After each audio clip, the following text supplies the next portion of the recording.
depuis Paris 3. Donc j'ai terminé mes études en master 2 métier de la production théâtrale. Et au cours de mon apprentissage que j'ai fait au théâtre Nanterre-Amandier, j'ai eu l'occasion d'aller travailler pendant un mois au Festival d'Avignon, au service de presse, alors que j'étais en apprentissage plutôt en médiation culturelle. Et suite à ce stage, j'ai pu candidater au poste d'attaché de presse qui se libérait au Vieux-Colombier.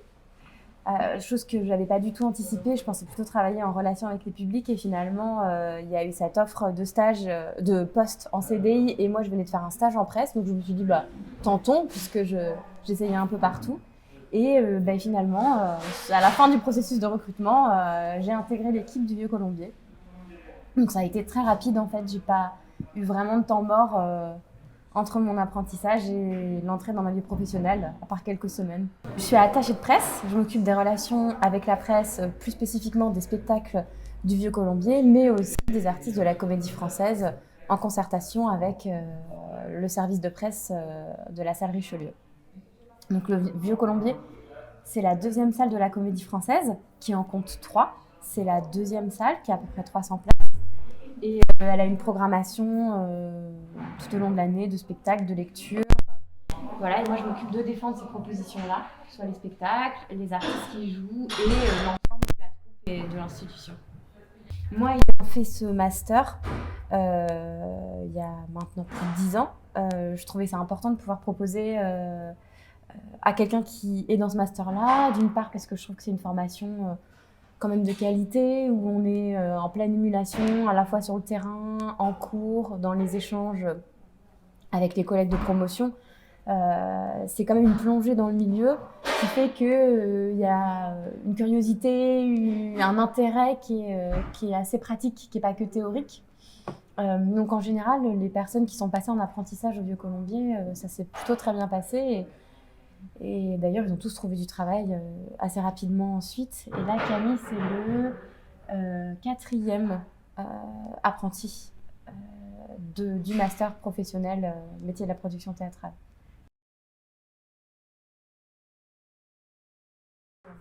Alors, moi, j'ai un parcours un peu universitaire, un peu hétéroclite. J'ai commencé par faire de l'histoire avec une option en criminologie, mais je faisais du théâtre à côté, j'en faisais depuis longtemps, j'y allais, j'écrivais sur le théâtre, je faisais de la critique, etc. C'était peut-être le fil rouge un peu, ce qui me tenait. J'avais pas envie de me lancer dans des études artistiques ou dans des études qui étaient vraiment le cœur de ma passion. Et puis après, j'ai basculé en master de cinéma parce que ça m'intéressait et que ça libérait du temps libre. Enfin voilà, j'étais un peu une caricature d'étudiant oisif qui se promène. Et puis après ça, j'ai fait une année complémentaire en médiation culturelle et en pédagogie des arts du spectacle. Et puis j'ai un peu vagabondé. Je suis pas du tout sorti des études en sachant exactement où je voulais aller. Donc j'ai essayé un peu des boulots dans différents endroits. Et, euh, et en fait, après avec le Covid, je me suis retrouvé je me suis retrouvé sans contrat. Et donc j'ai un peu l'occasion de réfléchir et puis de faire un peu le bilan de ces quelques années à me chercher. Et j'avais déjà repéré la formation à Paris 3 depuis un moment.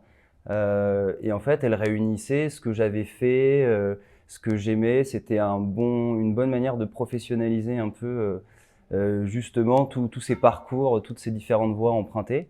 Et donc voilà, je me suis inscrit, puis j'ai été reçu, j'ai passé mes entretiens. Et après, l'entrée en master était conditionnée à l'obtention d'une alternance. Et vu que j'avais quitté le circuit universitaire depuis quelques années déjà, voilà, j'étais un peu à part, en reprise d'études, reformation, réorientation professionnelle, comme on dit. Et puis je suis arrivé, j'ai rencontré Marine et Chantal, qui n'est pas là, mais qui me chapeautent à la communication. Je travaille vraiment à cheval avec les deux.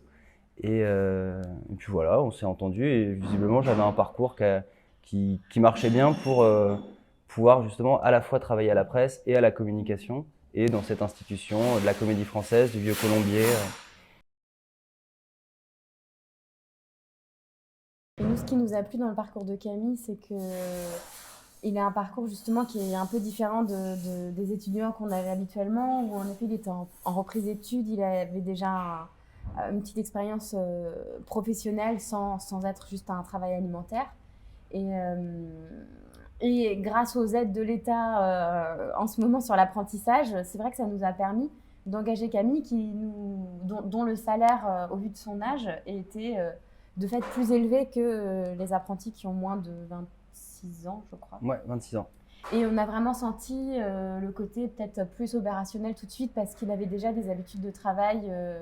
Donc ça, pour nous, c'était intéressant. On ne l'a pas recruté uniquement pour ça, mais on l'a senti en tout cas quand il est arrivé qu'il y a des choses qu'il avait déjà été un peu de l'autre côté et il ne sortait pas juste de la fac. Donc ça, c'était un vrai atout. Et même pour lui, c'est bien parce qu'il a un salaire qui est plus conséquent que les apprentis plus jeunes. Donc je pense que c'est aussi super qu'ils puissent avoir bénéficié de ça. Tout le côté quand même production, diffusion, montage de projet est un peu plus présent. En tout cas, moi, c'est ce dont j'avais souvenir.